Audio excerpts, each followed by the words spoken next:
నమస్తే, welcome to my channel mechanical magazine. Mechanical మ్యాగజైన్లో నేను ఇప్పుడు ఏంటంటే ఒక 4 పార్ట్స్ మన థర్మల్ ఇంజనీరింగ్లోది పర్ఫెక్ట్ గ్యాస్ టస్కి రిలేట్ అయింది చేసుకుంటూ వచ్చాను. దానికి సంబంధించిన ప్రాబ్లమ్స్ అది కొంచెం పెద్ద వీడియో, అది within no time post చేసేస్తాను. దీంతో పాటు కాంబినేషన్గా ఇంకోటి ఏంటంటే మనకి మెకానికల్ ఇంజనీరింగ్లో అతి భయంకరమైన సబ్జెక్ట్ ఇంకోటి ఉంది, స్ట్రెంగ్త్ ఆఫ్ మెటీరియల్స్. అమ్మో, ఆ స్ట్రెంగ్త్ ఆఫ్ మెటీరియల్స్ తడుచుకుంటేనే భయం వేసేస్తాను. సో దానికి సంబంధించిందే చాలా ఈజీగా, చాలా సునాయాసంగా కొంచెంగా పార్ట్స్ చేసి నేను దీంతో పాటు, అంటే ఇది ప్రతి ఫ్రైడేనేమో థర్మల్ ఇంజనీరింగ్ది మనం కంటెంట్ ఇస్తున్నాను. సో దాంతో పాటుగా ఇది ఒక డే ఫిక్స్ చేస్తాను. దానికి స్ట్రెంగ్త్ ఆఫ్ మెటీరియల్స్ సంబంధించిన కంటెంట్ కూడా నేను ఎప్పటికప్పుడు రిలీజ్ చేస్తాను. సో ఎక్కువ ఇది కూడా సోది చెప్పకుండా ముందు వీడియోలోకి వెళ్ళిపోయి అది చూసి వచ్చినా మాట్లాడుకుందాం. స్ట్రెంగ్త్ ఆఫ్ మెటీరియల్స్ అనే సబ్జెక్ట్ అందులోకి ఎంటర్ అయ్యే ముందు మనం బేసిక్ గా కొన్ని తెలుసుకోవాల్సింది ఇందులో ఏంటంటే స్ట్రెస్ అంటే ఏంటి, స్ట్రెయిన్ అంటే ఏంటి. అందుకనే స్టార్టింగ్ ఏంటంటే సింపుల్ స్ట్రెస్ అండ్ స్ట్రెయిన్, దీంతో మనం స్టార్ట్ చేద్దాం. సో అసలు స్ట్రెస్, స్ట్రెయిన్, ఇంకొన్ని వేరే పారామీటర్స్ ఉంటాయి. వాటి యొక్క బేసిక్ డెఫినేషన్ ఏంటి, వాటి బిహేవియర్ ఏంటంటే ముందు మనం తెలుసుకోవాలి. దీనికంటే ముందు అసలు స్ట్రెంగ్త్ ఆఫ్ మెటీరియల్స్ అనే సబ్జెక్ట్ అంటే ఏంటి, ఆ సబ్జెక్ట్ వల్ల మనకు ఉపయోగం ఏంటి, అసలు ఆ సబ్జెక్ట్ ఏం చేస్తుంది, అందులో మనం ఏం చదవాలి, అందులో అసలు మనం ఏం నేర్చుకోవాలి అనేది ఒక చిన్న ఇంట్రడక్షన్ ఇస్తానండి. సో ఇక్కడ చూడండి, మనకి ఒక ఇల్లు కనపడుతుంది, అవునా?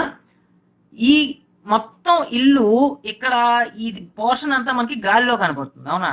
అంటే ఈ ఎంటైర్ స్ట్రక్చర్ ఏదైతే ఉందో, ఈ స్ట్రక్చర్ బరువు, ఇక్కడ ఉన్న కాంపోనెంట్స్ బరువు, దీని మీద టేబుల్ ఇచ్చాడు, ఈ టేబుల్ బరువు, ఒకవేళ ఎక్కడైనా మనుషులు ఉంటే ఆ మనుషుల బరువు మొత్తం అంతా కూడా ఈ బీమ్స్ మీద పడాలి, ఇక్కడ నేను చూపిస్తున్న బీమ్స్ మీద, అవునా? బట్ దీనికి ఏమైనా ఇక్కడ సపోర్ట్ ఉందంటే ఏమీ లేదు. మరి ఎలా జరిగిందంటే, ఇక్కడ పోర్షన్ నేను కన్సిడర్ చేస్తే ఇక్కడ మనకు కనబడుతుంది చూడండి, ఈ మొత్తం బీము ఇది అనుకోండి, ఇటు పక్క వెళ్తున్న ఈ బీము ఇది అనుకోండి. సో ఇక్కడ ఏంటంటే బోల్ట్ అండ్ నట్ ఫిట్టింగ్ ఇచ్చారు ఇక్కడ, ఓకే. అంటే ఇక్కడ ఇచ్చిన బోల్ట్ అండ్ నట్ ఫిట్టింగ్ తోనే ఈ మొత్తం ఏది ఈ స్ట్రక్చర్ ఏదైతే ఉందో దాని మీద ఇక్కడ తట్టుకోవాలి, అంతేనా? ఈ లోడ్ మొత్తాన్ని ఇక్కడే మనం బేర్ చేయాలి ఇక్కడ, ఓకే. సో అంటే ఏంటి, ఇక్కడ ఫిక్స్ చేసిన తర్వాత ఇక్కడ ఎవరో ఒకవేళ ఇక్కడ లోడ్ ఎవరో మనుషులు నుంచోవడం కానీ ఇక్కడ ఏదైనా బరువు పెట్టామనుకుందాం, అంటే ఏంటి, ఇప్పుడు ఇక్కడ నుంచి ఇక్కడికి వచ్చిన తర్వాత ఇక్కడ మనం 2500 కిలో న్యూటన్స్ అనే లోడ్ ఏదో ఈ పాయింట్ మీద వేస్తాం, ఓకేనా? సో అంటే మనం ఇలాంటి డిజైన్స్ చేసినప్పుడు ఇక్కడ ఎంత లెంగ్త్ వరకు మనం ఇలా పెట్టుకోవచ్చు, ఇక్కడ ఎంత వెయిట్ వరకు మనం ఇక్కడ పెట్టచ్చు, అంటే ఇక్కడ ఎగ్జాంపుల్ ఏమి ఇచ్చారు, ఇక్కడ 2500 న్యూటన్స్ ఇచ్చాడు, అంతకుమించి విరిగిపోతుంది ఇట్లాంటి. సో ఇట్లాంటి క్యాలిక్యులేషన్స్ అంటే 2500 న్యూటన్స్ వరకు 4 మీటర్స్ లెంగ్త్ వరకు పెట్టచ్చు, అంతేనా? అదే ఇంకొంచెం లెంగ్త్ పెంచామంటే ఇక్కడ లోడ్ తగ్గాలి, వెయిట్ తగ్గిపోతుంది. సో అట్లాంటి క్యాలిక్యులేషన్స్ అన్ని లేదు. ఈ మెటీరియల్ ఎంత లెంగ్త్ పెట్టాం, ఈ థిక్నెస్ ఎంత వచ్చింది, అంటే ఈ మెటీరియల్ మందం, అది ఎంత మందంగా ఉండాలి ఆ రాడ్ అనేది, అనే వాటి క్యాలిక్యులేషన్స్ ఈ స్ట్రెంగ్త్ ఆఫ్ మెటీరియల్స్ లో చూసుకుంటాం మనం, ఓకేనా? సో అంటే ఇలా పెట్టేశారు, జస్ట్ గాలిలో నిలబడిందంటే కాదు, ఇక్కడ బోల్డ్ అంత క్యాలిక్యులేషన్ వర్క్ ఉంది. ఈ మెటీరియల్ అంటే ఇక్కడ నేను చూపిస్తున్న బీమ్, దాని యొక్క సైజు, దాని లెంగ్త్, దాని థిక్నెస్, అందులో వాడిన మెటీరియల్ అది ఐరనా లేకపోతే అల్యూమినియమా, డిఫరెంట్ మెటీరియల్స్ కి డిఫరెంట్ క్యారెక్టరిస్టిక్స్ ఉంటాయి, ఓకే.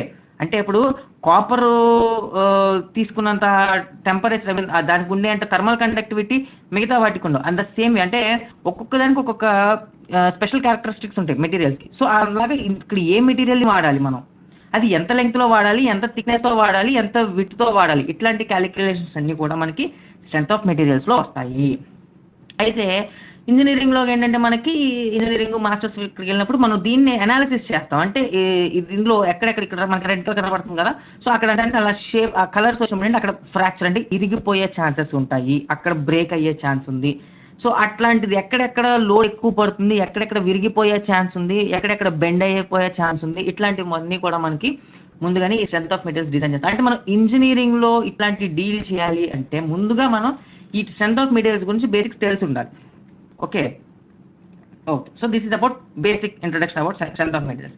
ఎక్కడ డౌట్ ఏంటంటే ఇది మొత్తం సివిల్ ఇంజనీరింగ్ వాళ్ళది కదా, ఈ సివిల్ ఇంజనీరింగ్ లో మనకేం పని అంటే, చాలా మంది చూసే ఉంటారు మూవీ రఘువరన్ బీటెక్ అనే సినిమాలో ఒక పర్టికులర్ సీన్ లో ఏంటంటే ఒక బస్సులో ఇంజనీర్స్ అందరూ వస్తారు హీరో దగ్గరికి. ఆ బస్సు కంటే ముందు ఒక అతను బండి తోలుకుంటూ వచ్చి, సార్ నేను మెకానికల్ ఇంజనీర్ నండి, నేను ఫేస్బుక్ లో పోస్ట్ చూశాను, అంటే దాని అర్థం మనకి కన్స్ట్రక్షన్ డిపార్ట్మెంట్ లో కూడా మనకి మెకానికల్ ఇంజనీర్స్ అవసరం ఉంటుంది. అంటే దాని అర్థం సినిమాలో అర్థం అని చెప్తా, అసలు అది ఉంది కాబట్టి సినిమాలో ఆ సీన్ పెట్టారు. సో అంటే మనకి కన్స్ట్రక్షన్ లో కూడా మెకానికల్ ఇంజనీర్స్ అవసరం. ఓకే, పోనీ కాసేపు పక్కొద్దాం, కన్స్ట్రక్షన్ ఫీల్డ్ నుంచి బయటకు వస్తే సార్ అసలు మనకి స్ట్రెంత్ ఆఫ్ మెటీరియల్స్ వల్ల మెకానికల్ ఇంజనీర్స్ కి యూజ్ ఏంటి అంటే, ఒక గేర్ స్ట్రక్చర్ ని డిజైన్ చేసినప్పుడు ఇది గేర్ వీల్ ఉంది కదా, మనం దీన్ని టీత్ అంటాం, అంటే పళ్ళు. ఈ పళ్ళ చక్రానికి ఉండే పళ్ళు విరిగిపోతాయా లేదా, ఎక్కడెక్కడ అంటే మనకి ఇక్కడ తిప్పుతుంది అంటే ఒక ఫోర్స్ పడుతుందిగా, బలం పడుతుందిగా. సో ఆ బలంగా తిప్పుతున్నప్పుడు ఈ పళ్ళు ఉంటాయా లేకపోతే విరిగిపోతాయా, అట్లాంటి క్యాలిక్యులేట్ చేయాలన్నా, లేదు ఒక కార్ బాడీ డిజైన్ చేసేటప్పుడు ఏరోడైనమిక్స్ ఉంటుంది, అంటే దాని మీద ఎయిర్ ప్రెషర్ పడతాం, ఎయిర్ రెసిస్టెన్స్ ఇట్లాంటివి. నెక్స్ట్ మన weight, components itself weight, ఇవన్నీ పెట్టినప్పుడు అది విరిగిపోతుందా ఉంటుందా అనేది లెక్క చేయడం. ఇప్పుడు ఫర్ సపోజ్ ఇక్కడ చూద్దాం, ఇక్కడ ఏంటి స్టెఫిన్ వీల్ పెట్టాలి, డిక్కీలో మనం ఇంకా కొన్ని ఎక్విప్మెంట్ అంటే మనం లగేజెస్ ఏదో పెడతాం కదా. సో అట్లాంటివన్నీ పెట్టినప్పుడు లోడ్ పెరిగినప్పుడు ఇది ఇరిగిపోతుందా ఇరగపోకుండా ఉంటుందా, అట్లాంటి క్యాలిక్యులేషన్స్ అన్ని చేయాలి. అది ఎలా చేయాలి, స్ట్రెంత్ ఆఫ్ మెటీరియల్స్ వస్తే అది అక్కడ మనం క్యాలిక్యులేట్ చేయడం ఈజీగా ఉంటుంది. అండ్ నెక్స్ట్ వీల్ యాక్సిల్స్ వచ్చినప్పుడు ఏంటంటే గతుకుల్లో పడినప్పుడు, అంటే గోతుల్లో పడినప్పుడు, రోడ్డు లేదా స్పీడ్ బ్రేకర్స్ ఎక్కినప్పుడు ఈ యాక్సిల్ దగ్గరైనా బ్రేకేజెస్ రావచ్చు. సో అట్లాంటివి రాకుండా ఉండడానికి ముందుగానే మనం క్యాలిక్యులేట్ చేసుకుని, అంటే గోతుల్లో పడినప్పుడు ఎంత ఫోర్స్ తగులుతుంది వీల్స్ కి, ఆ ఫోర్స్ తగిలినప్పుడు ఆ యాక్సిల్ రాడ్ తట్టుకునే విధంగా మనం దాన్ని ముందుగా డిజైన్ చేయాలి. అట్లాంటి మెటీరియల్ తో, అంత థిక్నెస్ తో ముందుగా మనం డిజైన్ చేయాలి. సో అది చేయాలి అంటే స్ట్రెంత్ ఆఫ్ మెటీరియల్స్ గురించి తెలుసుకోవాలి. ఓకే, అలాగే పైప్ సెక్షన్ లో ఇట్లాంటి జాయింట్స్ దగ్గర ఎంత స్ట్రెంత్ ఉంటుంది, అది ఊడిపోకుండా ఉంటుందా లేదా, బెల్ట్ డ్రైవ్స్ వచ్చినప్పుడు బెల్ట్ తెగిపోకుండా ఉంటుందా లేదా, ఇట్లాంటి క్యాలిక్యులేషన్స్ అన్నిటికీ స్ట్రెంత్ ఆఫ్ మెటీరియల్సే ముఖ్యం. ఓకే, సో ఇప్పుడు అర్థమైందా మనకి మెకానికల్ ఇంజనీరింగ్ కూడా ఎంత ఇంపార్టెంట్. అసలు maximum strength of materials civil వాళ్ళు చదువుతారు, మెకానికల్ ఇంజనీర్స్ చదవాలి. మాక్సిమం ఏంటంటే మనకి ఎక్కువ యూజ్ ఉంటుంది స్ట్రెంత్ ఆఫ్ మెటీరియల్స్. సివిల్ వాళ్ళకి చిన్న పార్ట్, అది వాళ్ళకి ఏంటంటే లైఫ్ లో ఒక చిన్న పార్ట్, మనకి ఏంటంటే మాక్సిమం పార్ట్ ఇది స్ట్రెంత్ ఆఫ్ మెటీరియల్స్ అయితే మెకానికల్ ఇంజనీర్స్ కి. ఓకే, సో నెక్స్ట్ అసలు what is meant by strength of materials. ఇప్పుడు మనం చూసాం స్ట్రెంత్ ఆఫ్ మెటీరియల్స్ అసలు ఏమేం చేయబోతున్నామో చూసాం. అసలు స్ట్రెంత్ ఆఫ్ మెటీరియల్స్ అంటే ఏంటంటే, strength of materials is also known as mechanics of materials. Mechanics of solids అని అంటాము, మెకానిక్స్ ఆఫ్ మెటీరియల్స్ అని అంటాము, స్ట్రెంత్ ఆఫ్ మెటీరియల్స్ రకరకాల పేర్లు ఉన్నాయి దీనికి. ఓకే, సో అంటే ఒక్కొక్క స్టాండర్డ్ లో, ఇప్పుడు ఫర్ సపోజ్ డిప్లొమా స్టాండర్డ్ లో స్ట్రెంత్ ఆఫ్ మెటీరియల్స్ అంటాము, ఇంజనీరింగ్ లోకి వచ్చేసరికి ఆ టెక్స్ట్ బుక్స్ అంటే మీకు స్ట్రెంత్ ఆఫ్ మెటీరియల్స్ అని చెప్పి టెక్స్ట్ బుక్స్ ఏం కనపడం మనకి. అంటే ఎంఓఎస్ అంటే mechanics of solids, mechanics of materials ఇట్లాగా కనపడతాయి టెక్స్ట్ బుక్స్ అని. Okay, so which deals with the study of behaviour of objects under the application of stress and strain. So ఇది ఏంటంటే which deals with the behaviour of objects. ఒక object తీసుకుని, అంటే ఒక beam కానీ ఏదైనా ఆబ్జెక్ట్ తీసుకుని దాని బిహేవియర్, అంటే దాని మీద స్ట్రెస్ స్ట్రెయిన్ పడుతున్నప్పుడు అది ఎలా మారిపోతుంది, దాంట్లో ఉన్న చేంజెస్ ఏంటి అనేది చదివే సైన్స్, ఆ ఒక సబ్జెక్ట్ ని మనం మెకానిక్స్ ఆఫ్ మెటీరియల్స్ అని అంటున్నాం, మెకానిక్స్ ఆఫ్ సాలిడ్స్ అని అంటున్నాం, లేదంటే స్ట్రెంత్ ఆఫ్ మెటీరియల్స్ అని అంటున్నాం. In the mechanics of materials, the word strength of materials is its ability to withstand an applied load without failure or plastic deformations. ఈ mechanics of materials లో ఆ strength అనే material, strength of materials, అసలు ఆ strength అనే మాట ఏంటి అంటే, ఒక ఆబ్జెక్ట్ తీసుకున్నప్పుడు ఆ ఆబ్జెక్ట్ మీద లోడ్, అప్లైడ్ లోడ్ అంటే ఒక ఫోర్స్ పడతాం లేదంటే ఒక వెయిట్ పడటం, ఆ లోడ్ ఎంత వరకు అది విత్ స్టాండ్ అంటే తట్టుకుంటుంది, ఎలాగా, వితౌట్ ఫెయిల్యూర్ అంటే అది విరిగిపోకుండా, ఆర్ ప్లాస్టిక్ డిఫార్మేషన్ అంటే సాగిపోయి వంగిపోయి ఉండిపోయేదాన్ని ప్లాస్టిక్ డిఫార్మేషన్స్ అంటాం. ఓకే, ఇప్పుడు మనం కొన్ని నీటిలో చూస్తే మనం ఒక పక్కకి సాగిపోయి బెండ్ అయిపోయి ఉంటాయి రాడ్స్ అలాంటి మనం. సో అట్లాంటి వాటిని మనం ప్లాస్టిక్ డిఫార్మేషన్స్ అంటాం. సో అది విరిగిపోకుండా, అట్లా బెండ్ అయిపోకుండా ఎంత వరకు అది తట్టుకుంటుంది వెయిట్ ని అనే దాన్నే స్ట్రెంగ్త్ ఆఫ్ మెటీరియల్ అన్న వర్డ్ కి అర్థం. Okay, an important founding pioneer in mechanics of materials was Stephen Timoshenko. Okay, so Stephen Timoshenko అనే ఆయన ఫస్ట్ అసలు ఈ మెటీరియల్స్ గురించి స్టడీ చేయడం కానీ, వీటి గురించి అసలు ముందు ఇట్లాంటిది ఒకటి మనం డిజైన్ చేసుకుని చదవాలి అన్న ముందు వ్యక్తి ఎవరు అంటే ఈ స్టీఫెన్ టిమోషెంకో అనే ఆయన. So he's the main person and he's also maybe considered as the father of strength of materials. అలా రకరకాల పేర్లు మనం ఏమన్నా కానీ ఇందులో ఏంటంటే, so he's the important person in the strength of materials. Okay, ఇప్పుడు ఇందాక మనం అనుకున్నాం ఒక లోడ్ పడినప్పుడు ఆ బిహేవియర్ మనం స్టడీ చేయడమే స్ట్రెంత్ ఆఫ్ మెటీరియల్స్ అనేది. అంటే ఒక బరువు పడుతుంది, ఆ బరువుని ఆ లోడ్స్ కూడా ఏంటంటే మనకి టైప్స్ ఉన్నాయి ఇందులో, different types according to manner కొన్ని రకాలుగా క్లాసిఫై చేశారు. అకార్డింగ్ టు నేచర్ ఇంకొన్ని రకాలుగా క్లాసిఫై చేశారు. According to application. ఓకే, అర్థమవుతుందా? అంటే ఇందులో మళ్ళీ ఒక్కొక్క అకార్డింగ్ టు మేనర్ దాన్ని ఏ విధంగా మనకి క్లాసిఫై చేశారంటే point load, distributed load.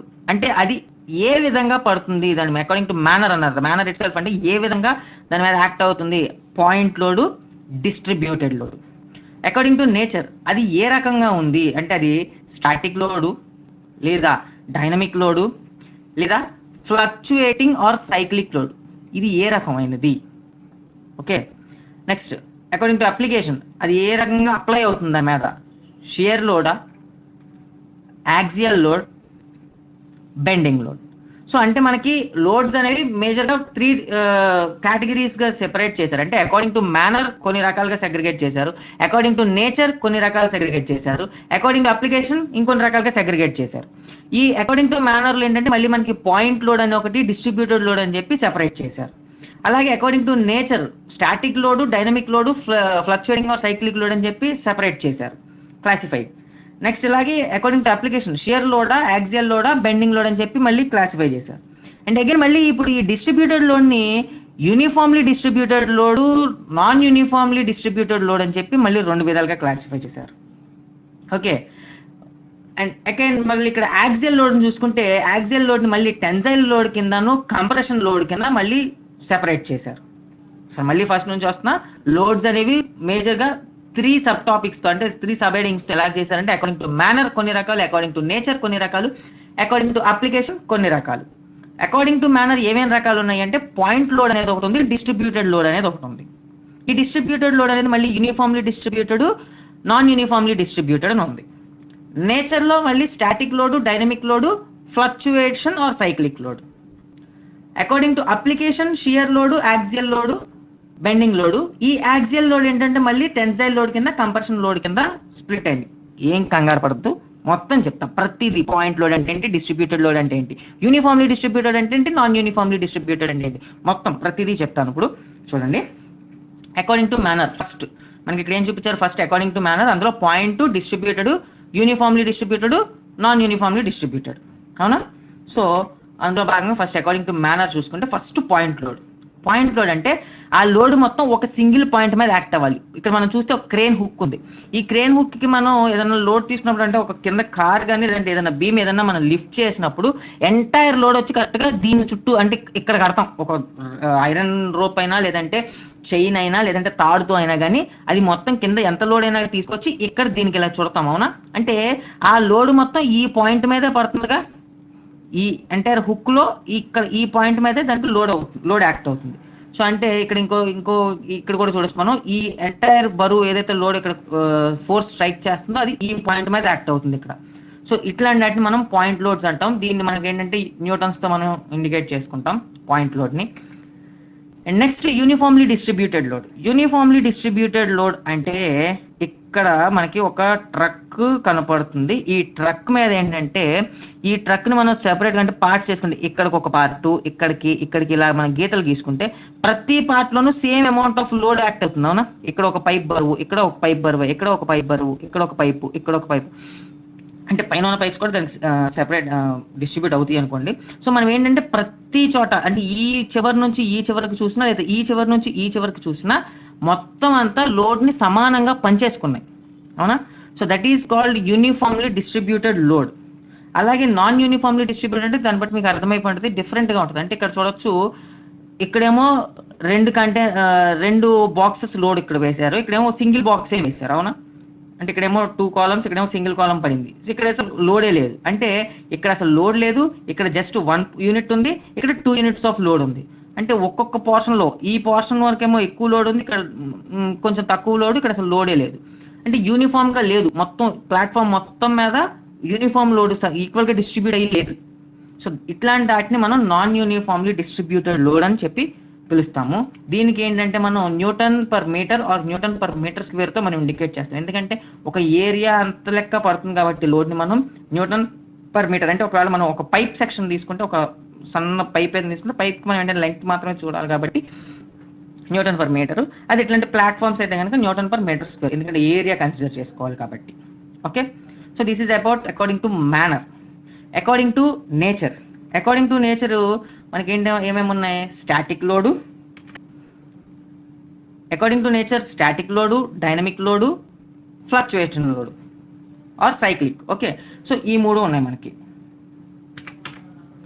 Static load అంటే మనకి ఆ లోడ్, దాని weight itself dead weights అంటాం కదా, మనం రెగ్యులర్ గా డెడ్ వెయిట్స్ అన్న మాట మాట్లాడతాం. అంటే ఆ లోడ్ ఇంకా మారదు. ఇప్పుడు ఫర్ సపోజ్ ఇక్కడ ఈ బీమ్ ఉంది, ఈ బీమ్ మీద ఇంకొకటి ఇలా పెట్టాడు అంటే ఇట్లాంటి కన్స్ట్రక్షన్లు ఏంటి, ఈ ఎంటైర్ బరువు దీని మీద పడుతుంది అంటే దీని మీద ఇంకా ఈ బరువు పెరగదు, ఈ బరువు తగ్గదు, అవునా?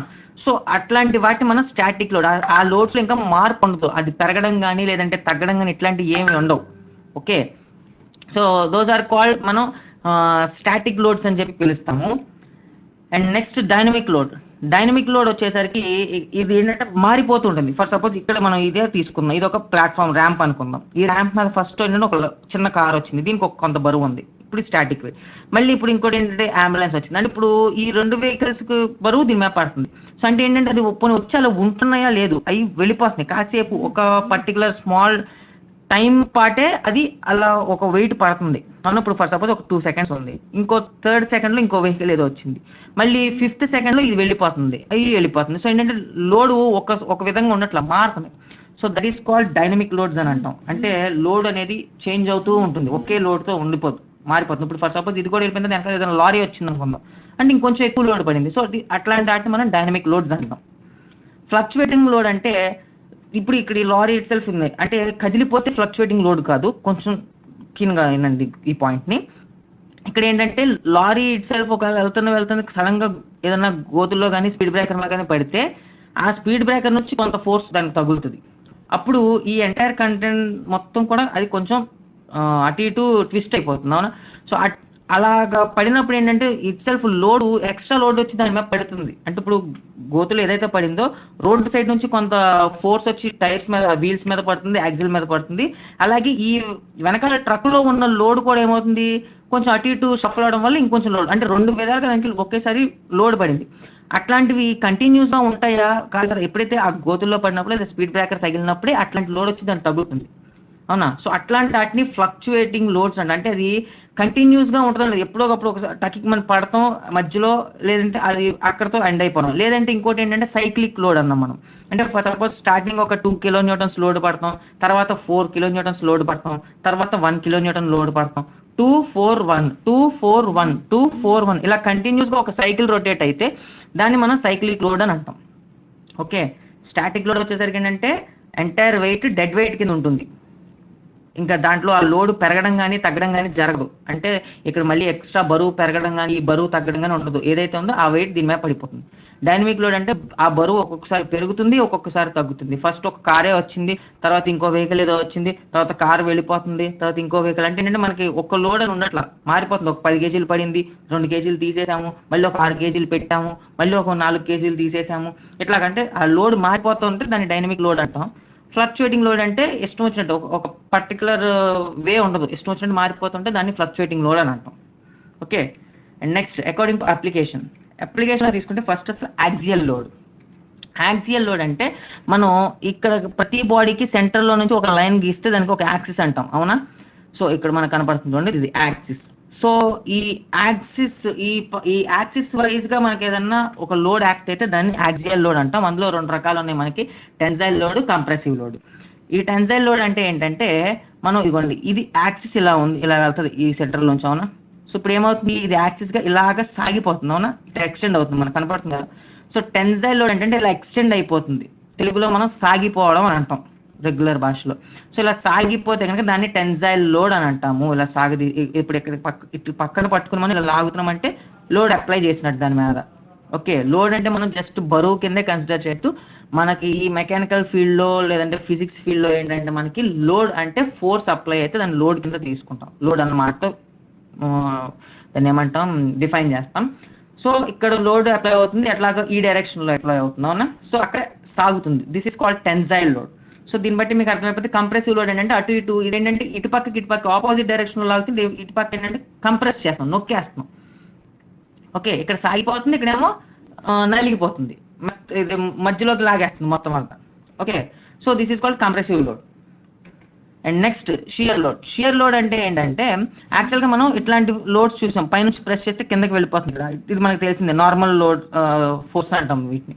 షియర్ ఫోర్స్ అంటే అది షియర్ లోడ్ అంటే ఏంటంటే ఇక్కడ మనం చూడొచ్చు ఈ బాటమ్ లైన్ ఏదైతే ఉందో అది అక్కడే ఉంటుంది, పైన లేయర్ మాత్రం ఇలా పక్కకి స్లైడ్ అయిపోతుంది చూసారా. సో ఇది అంటే మనం ఏదైనా ఫోర్స్ అప్లై చేసి ఇటు పక్కకి ఫోర్స్ అప్లై చేస్తున్నప్పుడు ఈ పైన ఆబ్జెక్ట్ మాత్రమే కదులుతుంది, కింద ఆబ్జెక్ట్ కదులుతుంది. ఇట్లాంటి వాటిని మనం షియర్ లోడ్స్ అంటాము. ఓకే, అంటే ఒకదాని మీద ఇంకొకటి జారడం, ఒక మామూలుగా మాట్లాడుకుంటే మన 2 అరిచేతులు తీసుకుని ఒక అరిచేతి మీద ఇంకో అరిచేతిని ఇలా స్లైడ్ చేస్తే ఎలాగవుతుందో స్లైడింగ్. సో దాన్నే షియర్ ఫోర్స్ అంటాం. ఓకే, స్లైడింగ్ అంటే ఒక చేతి మీద నుంచి ఇంకో చేతిని జారవేయడం. ఓకే, సో అట్లాంటి వాటిని మనం షియర్ లోడ్స్ అంటాము. అండ్ నెక్స్ట్ బెండింగ్ లోడ్స్ అంటే ఏంటంటే 2 సపోర్ట్స్ మధ్యలో ఏదైనా లోడ్ పడితే ఖచ్చితంగా ఆ మధ్యలోకి బెండ్ అయిపోద్ది. ఇక్కడ ఒక సపోర్ట్ ఇచ్చాం, ఇక్కడ ఒక సపోర్ట్ ఇచ్చాం, మధ్యలో ఒక స్పెసిమెన్ పెట్టాము, అంటే ఒక శాంపుల్ ఆబ్జెక్ట్ పెట్టాము, ఇక్కడ సెంటర్ లో లోడ్ పడినప్పుడు ఏమవుతుంది, ఖచ్చితంగా బెండ్ అయిపోతుంది. సో ఇట్లాంటి వాటిని మనం బెండింగ్ లోడ్స్ అంటాం. ఓకే, సో ఏదైతే లోడ్ పడడం వల్ల అక్కడ బెండ్ అయిపోతుందో దాన్ని మనం బెండింగ్ లోడ్స్ అంటాం. ఓకే, చూసారు కదా. సో ఇది ఏంటంటే స్ట్రెంగ్త్ ఆఫ్ మెటీరియల్స్ అంటే అసలు ఏంటి, అందులో ఉన్న మినిమం అసలు ఈ లోడ్ అంటే ఏంటి, ఆ లోడ్స్లో ఉన్న రకాలు ఏంటివి చూసాం. దాంతోపాటుగా స్ట్రెస్ అంటే ఏంటి, స్ట్రెయిన్ అంటే ఏంటి, దాంట్లో మళ్ళీ Young's modulus, bulk modulus, rigidity modulus, ఇలా మొత్తం ఒక్కొక్కటి చిన్న చిన్న వీడియోస్ పోస్ట్ అవుతూనే ఉంటాయి. సో అవి కూడా మీకు తెలియాలంటే మీరు ఏం చేయాలి, జస్ట్ ముందు ఏమైనా డౌట్స్ కానీ మీరు ఏమైనా సజెషన్స్ ఇవ్వాలంటే ముందు కామెంట్ బాక్స్లో అది ఇవ్వండి.